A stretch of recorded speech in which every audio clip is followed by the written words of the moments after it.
Don't Let Go is a 2019 sci-fi thriller that kind of got past me last year. I remember seeing a poster for it, but I just forgot all about it, to be honest, because it wasn't on anything when I was trying to knock out year-end stuff.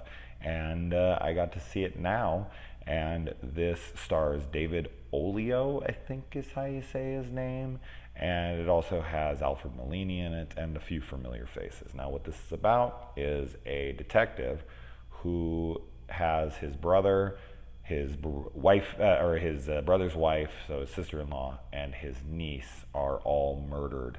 And so he's, of course, grieving and he's trying to investigate their murder. And while doing this, he gets a phone call from his dead niece. And she is calling him from 2 weeks previously. And so he thinks that he can change the past if he can solve her murder while she investigates it for him on the phone. And he does some stuff to make sure that he can prove that she can change the past. Like he makes her draw something on something that wasn't there, and then now that she's drawn something, it is there. So they can change it, but now they got to kind of work together over the phone to try to solve the murder. We've seen this before, right? So this is derivative. There's no doubt.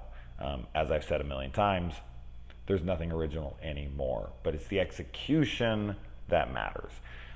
And I thought the movie was good. I think that because I went in blind, the premise and the setup for it was good. Then everything from there on, I thought was fine. I was like, this is okay. You can kind of see twists coming from a mile away. There's some good tension, some good thrilling moments because it's more of a thriller sci-fi than horror. I know it's labeled on horror on IMDb, but horror, nah, I wouldn't say that. I would definitely say a science fiction thriller. But everyone's good in their roles, but it just gets very typical at the end where you can see what's going to happen, you can see the twist, you can see that stuff, and then you can basically guess what's going to happen from there. And there's no real surprises. There's no real risks taken. You've got a kid actor who's pretty good. I mean, she's not super annoying. She can be a little at times, but it's a kid, so I typically try to like overlook that kind of stuff. But she's fine. She's not bad. She's just kind of like, she's not giving a performance where I'm like blown away. Like, holy shit, I can't believe a kid actor is that good. It's kind of just like, it's adequate. It's fine. And yeah, I mean, it's kind of a ho-hum movie. It's got a decent setup, and maybe if we hadn't seen this kind of movie, a few times before now, we've seen all sorts of shit like this. It's kind of like a time travel movie, where people are trying to go back and change something, but done a little differently, like Frequency.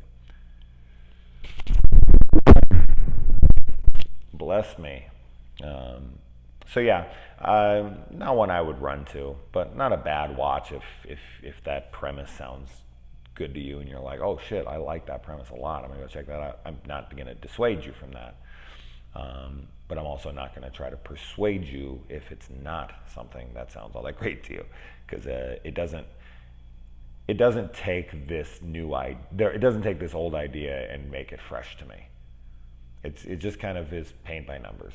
It has a premise, and then it just kind of paints by numbers from there, and the actors all do fine jobs. I mean, it really is. It's just kind of a very ho-hum film. So, what do you guys think if you saw it? And if you watch it, let me know. Adios.